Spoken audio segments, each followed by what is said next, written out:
Once a year, and this is just a recent occurrence, we've started Roebling Fest. The reason we started it was an awareness tool. The community in general really just is not aware that all this beautiful lighting is privately done. The membership is composed currently of a lot of older folks. We're really trying to bring the word out to a lot of the younger professionals. People that have formed legacy over here in northern Kentucky that have done the murals here. We're looking for those kind of folks to get involved to continue on the work of this bridge committee. We are coming up to a very important time. It's been about 25 years. The lighting is coming down when the bridge is stripped to be repainted. At that time, we will go on a fundraising effort looking for $400,000 to $500,000 to completely rejuvenate the lights and essentially put them in place for another 25 years. So that will be a privately funded venture, and hopefully we find the people and the companies willing to do that. It's a landmark. It's a historical, beautiful thing. There is hardly a company in this city that doesn't use an image of this bridge in the background or in their logo or in some part of their signature statement that we're from Cincinnati.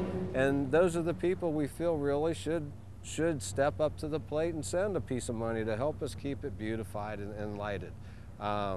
You know, 4 times a year we change the flags. Carl Linder's been a wonderful supporter of ours. We've had a phone call from him saying the flags are looking a little ratty and a check shows up in the mail. You know, we appreciate his help and we need people like him. We expect that when we really go out formally that there'll be a lot of people step up to the plate to help keep the bridge looking good. The reason we start here is because this is where a lot of it started.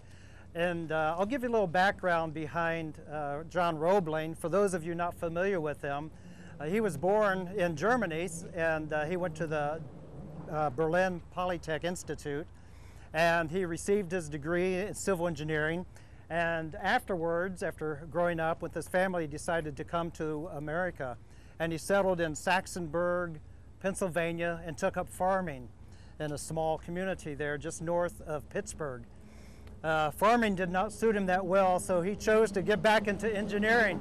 And his specialty was bridges, so he had done quite a bit of studies on different types of bridges, and his specialty was suspension bridges. The Covington-Cincinnati suspension bridge, the Roebling Bridge as we call it, is essentially the prototype for the Brooklyn Bridge.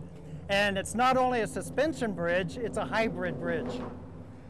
The suspension component of this bridge is the suspension component is a very important component, but there are 2 other components to a Roebling suspension bridge. One of the other components is truss. A lot of the bridges that you see all up and down the river, and any river that you find, they're truss bridges. They have steel work on the sides and that distributes the loads. You'll notice that this bridge also has a truss. When Roebling first designed the bridge, it was a different truss. It was 10 feet high, and it went the entire length of the bridge at the same level. In the late 1800s, they realized that the bridge, although it's suitable for horses and for wagons and for pedestrians, it really wasn't suitable for the electric streetcars that were becoming more and more common. So what they decided to do, they had some choices to make. They could build other bridges, they could build other suspension bridges, or they could modify this one. So what they chose to do in the late 1800s is they redesigned the Roebling Bridge. The things that they kept in place, they kept the tower in place, they kept the suspension cables in place, they kept this anchor house in place. In addition to that, what they did is they changed the floor, the road bed of the bridge. They added these 2 larger cables, or not larger cables, but the 2 cables that come out of the top of the tower. They added those, and they built another anchor house behind it, and you see they attach at the top of the anchor house down there. What ended up happening, the second component of the bridge being a truss, you can see that was changed here because it's not a 10-foot truss all the way through. It varies from 20 to 30 feet high in height as you go along the course of the bridge.